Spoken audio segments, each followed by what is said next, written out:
உறவுகள் அனைவருக்கும் வணக்கம். மீனா இந்த மாதிரி கோவிச்சிட்டு வீட்டுக்கு வந்திருக்காங்க இல்லையா, அதனால சத்யா ரொம்பவே டென்ஷனாக இருக்காரு. அங்கங்கே வியாபாரம் வேலையை பார்த்துட்டு இருக்காங்க, பணம் வசூல் பண்ணிட்டு இருக்காங்க. இடையில ரோஹிணியை பார்க்குறாங்க. ரோஹிணியை பார்த்தோன்னா செம்ம காண்டாகிறாரு. வண்டியை விட்டு இறங்கி இங்கே பாருங்க, என்ன நினச்சிட்டு இருக்கீங்க? உங்களுக்குலாம் நன்றிங்கிறதே இருக்காதா? எங்கள் அக்கா வீட்டை விட்டு விரட்டிட்டீங்கல்ல அப்படி இப்படின்னு கத்துறாரு. இங்கே பார், நீ பொடி பையன் பேசாமல் போயிரு அப்படின்னு ரோஹிணி கத்த. யாருங்க பொடி பையன்? இனிமேல் எங்கள் அக்கா வாழ்க்கையில் தலையிடுற வேலை வச்சுக்கிட்டீங்க, அவ்வளோதான் மரியாதை.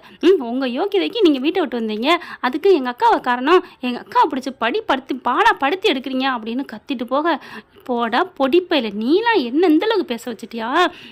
பேசுகிற அளவுக்கு ஆளாயிட்டேன், உனக்கு இருக்குடா கச்சேரி வைக்கிறேன்டா அப்படின்னு திட்டுதுங்க ரோகிணி. ரோகிணி என்ன பண்ணுது, நேராக இங்கே அவங்க ஆள் சிந்தாமணிகிட்ட போகிறாங்க. என்ன பண்ணுறது ஏது பண்ணுறதுன்னு தெரியல, எனக்கு அந்த மீனா தம்பி குடைச்சல் கொடுத்துட்ருக்கான் அப்படின்னு சொல்லி கத்துறாங்க. என்னை எப்படி பேசிட்டான் தெரியுமா? நான் அவங்க அக்கா வாழ்க்கையில் தலையிடக்கூடாதான், அதனால போகணும், இல்லைன்னா உண்டிலேன் பண்ணிடுவேன் சொல்லிடுறாங்க மேடம், நீங்கள் என்ன பண்ணுறது சொல்லுங்கள் அப்படின்னு சொல்ல, விடுக்கண்ணு நான் இருக்கிறேன், நீ ஏன் பயப்படுற அப்படின்னு சொல்லிட்டு அவங்க தான் வச்சுருக்காங்களே சோறு போட்டு வளர்க்குறாங்க இல்லையா அடியாட்கள், அவங்கக்கிட்ட சொல்கிறாங்க. டே என்னடா பண்ணலாம் அப்படிங்கல, என்ன பண்ணலாம், வண்டி ஊற்றி ஏற்றிடுவோமா? டே அதை வேணாண்டா, அவனை அசிங்கப்படுத்தணும்டா அப்படிங்கிறாங்க. அதுக்கு என்ன பண்ணலாம்? அசிங்கப்படுத்தணும்னா ஒரே கல்ல 2 மாங்க அடிக்கணும் ஆண்டி அப்படிங்கிறாங்க. என்ன ரோஹிணி பண்ணலாம்? விஜயாக்கிட்ட கெட்ட பேர் ஏற்படுத்தணும், அதே சமயம் இவனையும் அசிங்கப்படுத்தணும், விஜயாவை இன்னும் நம்ம ஏதாவது பாடுபடுத்தணும் அப்படிங்கிறாங்க. ஓ மாமியார் மேலே பயங்கர இதாக இருப்ப போல இருக்கே, என்ன ஆண்டி பண்ணுறது, என் வாழ்க்கையை பறிச்சுட்டாங்கல்ல அப்படின்னு ரோஹிணி நினைக்குது. அதுக்கப்புறம் ஆளை திட்டம் தீட்டிடுறாங்க. இங்கே சத்யா போயிட்டுருக்காரு, வசூல் பண்ணிக்கிட்டு இருக்காங்க. வசூல் பண்ணிகிட்டு இருக்கையில் அவன் எந்த பாதையில் போகிறான் அப்படிங்கிறத பார்த்துக்கிட்டே இருக்கிறாங்க. இங்கே தான் நிற்கிறான் அப்படிங்கிறத தெரிஞ்சுக்கிட்டு விஜய் என்ன பண்ணுது, பார்வதி வீட்டுக்கு வருது இல்லையா, வர்ற சமயம் பார்த்து ஆளை வச்சிடுறாங்க. கரெக்டாக இது என்னன்னு சொல்லுங்கள், இந்த அட்ரஸ் எங்கே இருக்குன்னு சொல்லுங்கள் மேடம் அப்படின்னு ஒரு லேடியை விட்டு சொல்கிற மாதிரி கேட்குறாங்க. அதுவும் ஆள் வச்சுருக்காங்க, அவங்க பொண்டாட்டி பிள்ளைங்க இருக்கு இல்லையா. அது விஜய் என்ன பண்ணுது, இந்த அட்ரஸ்னால் எங்களுக்கு தெரியாதே அப்படின்னு சொல்ல, என்னம்மா இங்கே தான் நீங்கள் இருக்கிறீங்க, இந்த அட்ரஸ் சொல்லக்கூடாதா என்ன, இது இந்த அடுத்த தெருன்னு நினைக்கிறேன் அப்படின்னு விஜய் என்ன பண்ணுது, அப்படி இப்படின்னு சொல்ல அப்படியே பார்த்துட்டு இருக்காங்க. இந்த ரவுடிங்க வந்து டக்குன்னு என்ன பண்ணுறான், கழுத்தில் இருக்க செயினை பட்டார்னு அத்துட்டு ஓடிடுறான். ஐயோ ஐயோ ஐயோன்னு அத்துக்கிட்டு இந்த பொம்பளையும் அதுவும் ஓடுதுங்க. அப்படியே ஒன்றும் தெரியாத மாதிரி, டே நில்லுடா அப்படின்ட்டு, அம்மா அழுகாதம்மா அப்படின்னு சொல்லிட்டு ரொம்ப பாவப்பட்ட மாதிரி, உங்களை நான் ஆஸ்பத்திரியில் சேர்க்கட்டா அப்படிங்கல ஆட்டோவை பிடிக்கிறாங்க, அதில் ஏற்றுறாங்க. இந்த அம்மா என்ன பண்ணுது, ஆட்டோவில் ஏற்றுனகையோட இந்த மாதிரி ஆஸ்பத்திரி கொண்டு போங்க, நான் இந்த வந்துடுறேன் எங்கள் வீட்டில் சொல்லிவிட்டு அப்படின்னு அது நவந்துருதுங்க. இங்கே விஜய் ஆஸ்பத்திரிக்கு போகுது. ஐயோ அம்மா கழுத்தெல்லாம் ரொம்ப காயம் பட்டுருதுங்க, அவங்க அத்துட்டு போனது. அடுத்து யாருன்னு தெரியலையே, ஹெல்மெட் போட்டிருந்தான் அப்படின்னு சொல்ல, ஹெல்மெட் போட்டிருந்தானா அப்படின்னு பார்க்குறாங்க. ரோஹிணி பார்த்தா சிந்தாமணிகிட்ட ஏற்றி விடுது, நீங்கள் போங்க மாஸ்டர் அப்படின்னு சொல்லிட்டு, சிந்தாமணிகிட்ட நீங்கள் போங்க ஆண்டி போங்க அப்படிங்கல. மாஸ்டர் என்னாச்சு மாஸ்டர், நான் அந்த வழியாக வந்துட்டு இருந்தேன், உங்களை நீங்கள் பறக்க ஓடி வந்தீங்க, பாத்தியா மாஸ்டர் பாத்தியாம்மா அப்படின்னு சொல்லிட்டு அழுகுது. அப்படி பார்த்தா பாரு என் கழுத்தெல்லாம் போச்சு, எவனோ ஒருத்தர் என் செயினை அரிச்சிட்டு போயிட்டானே அப்படிங்கிறாங்க. அதுக்கப்புறம் இங்கே எல்லாத்துக்கும் சொல்லிடுறாங்க. மனோஜெல்லாம் ஓடி வராரு. அம்மா என்னம்மாச்சு அப்படின்ட்டு, யார் இதை பண்ணியிருப்பா? ஏன் மாஸ்டர் உங்களுக்கு போன வாட்டி இப்படி தானே ஹெல்மெட் போட்டு தானே அந்த பணத்தை திருடினேன் மீனா தம்பி, ஆமாம் மறுபடியும் அவன் பண்ணியிருக்க மாட்டான்னு என்ன உத்தரவாதம், என்ன சொல்கிறீங்க அப்படிங்கல. ஆமாம் அவன் எதுக்கு இப்போ எடுக்கணும், அன்னைக்கு ஏதோ பண்ணிட்டான் திருட்டுதில், இப்போ தான் வேலைக்கு போகிறேன்னு, அவங்க அக்கா வீட்டை விட்டு விரட்டிட்டீங்கள அதுக்காக பண்ணியிருக்கலாம்ல அப்படின்னு சிந்தாமணி சொல்ல, ஆமாம் இல்லை அவனை நான் விட மாட்டேன் அப்படின்னு சொல்லிட்டு செம்ம காண்டாடுறாங்க. அதுக்கப்புறம் என்ன பண்ணுறாங்க, ஆட்களை விட்டு இந்த செயினை என்ன பண்ணலாம், என்ன பண்ணுறதை கொண்டு அவன் வீட்டில் போட்ட வேண்டியதான் அப்படின்னு சிந்தாமணி ரோஹிணி பிளான் போடுதுங்க. இங்கே மீனா வீட்டில் யாரும் இல்லாத சமயம் பார்த்து கொண்டு போய் அவன் இப்படி சத்யா பெட்டி எதுன்னு தெரியுதோ இல்லையோ ஒரு இடத்துல கொண்டு போய் வச்சிடுறாங்க. வச்சுட்டு வந்துடுறாங்க. அதுக்கப்புறம் இங்கே விஜய் என்ன பண்ணுது, போலீஸுக்கு தகவலை சொல்லுது. எனக்கு டவுட் யார் மேலே இல்லை, மீனா தம்பி தான் என்ன பண்ணியிருக்கணும், அன்னைக்கு அதே மாதிரி தான் ஹெல்மெட் போட்டு பண்ணான் அப்படிங்கிறாங்க. ஏங்க நான் எப்போங்க பண்ணேன் அப்படின்னு சொல்லிட்டு பயங்கரமாக கத்துறாங்க. சத்யா போயிட்டு வேலை பார்க்குற இடத்துக்கே போய் கத்துறாங்க.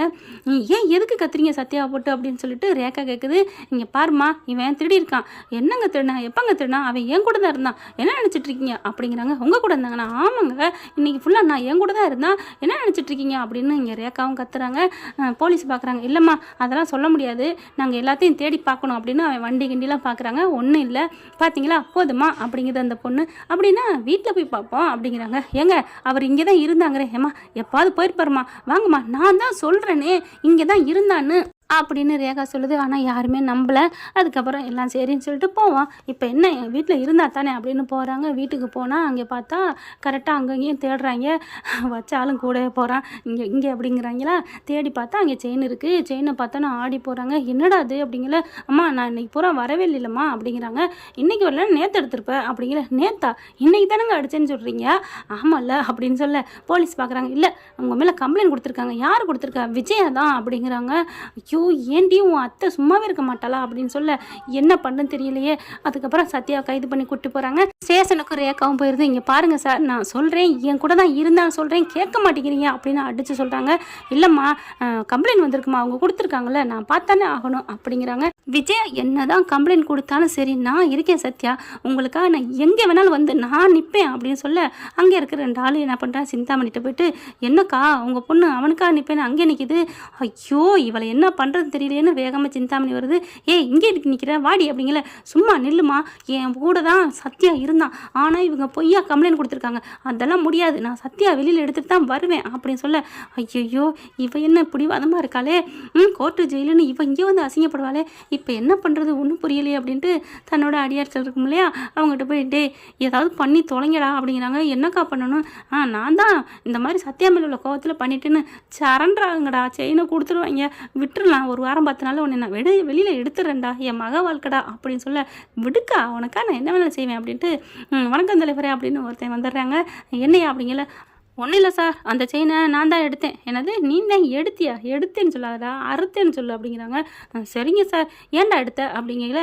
இல்லை அந்த பையன் என்னை ரொம்ப ஓவராக பண்ணிவிட்டான் அந்த சத்யா ரொம்ப பேசினான் அதனால தான் அவனை பழி வாங்குறதுக்கு இதெல்லாம் பண்ணுவியான்னு மீனா முத்து வந்துடுறாங்க. முத்து சும்மா சப்புன்னு அடிக்கிறாங்க.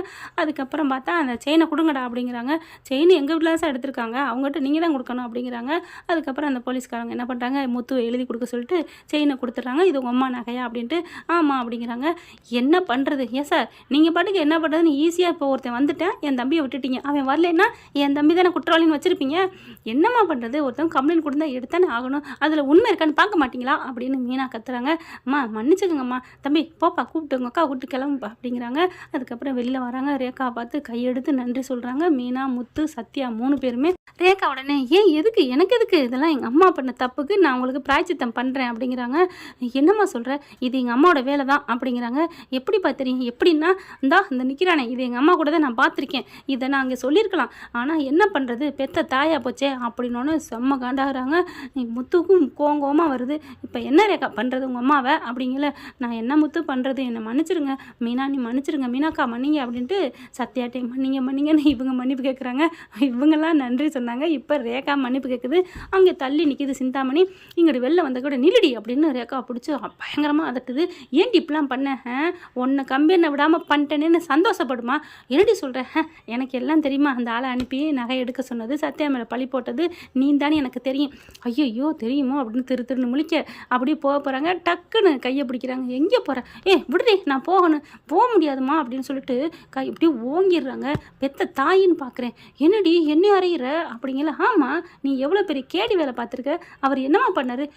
அவனை பண்ண உனக்கு என்னடி அவருங்கிற. இங்கே பாரு மரியாதையாக பேசு எல்லாரும் மனுஷங்க தான். நீ பணங்காசை வச்சு பெருசாக நினைக்கிற இதே இப்படியே போயிட்டு இருந்துச்சு நீ ஆளே இல்லாமல் நடுத்துல நிற்க போகிறோமா அப்படின்ட்டு அங்கேருந்து கிளம்புறாங்க. முத்து மீனா பார்க்குறாங்க. சூப்பர்மா உன் தம்பிக்கு ஆள் இதுதான் கரெக்டான ஆள் அப்படிங்கல. நீங்கள் சும்மா இருங்க சிந்தாமணி பொண்ணுலாம் வேணாம். நீ ஏன் மீனா சிந்தாமணி பொண்ணுன்னு பார்க்குற? நல்ல மனசுள்ள பொண்ணுன்னு பாரு. உன் தம்பிக்கு இவங்களுக்கும் பொறுத்த ஆண்டவன் அமைஞ்சிருந்தா நடக்கும். முடியாது அதை மாற்ற முடியாது மீனா. அப்படிங்களா வாங்க அப்படின்னு சொல்லிட்டு உங்கள் அம்மாட்ட போய் உண்மையை சொல்லணும்ல அப்படின்னு ஆஸ்பத்திரிக்கு போகிறாங்க. ஆஸ்பத்திரியில் போய் எல்லாத்தையும் சொல்கிறாங்க. விஜயா ஆடி போகுது. அப்படியா அப்போ சத்யா மேலே எந்த தப்பு இல்லையா அப்படின்னு ஏங்க சிந்தாமணி சொல்கிறத வச்சுட்டு ஏமா நீ அப்படிங்கிறாங்க. என்ன ஃப்ரெண்ட் இப்படி பண்ணால் நல்லா தானே இருக்கும். பார்க்கலாம். தேங்க்யூ.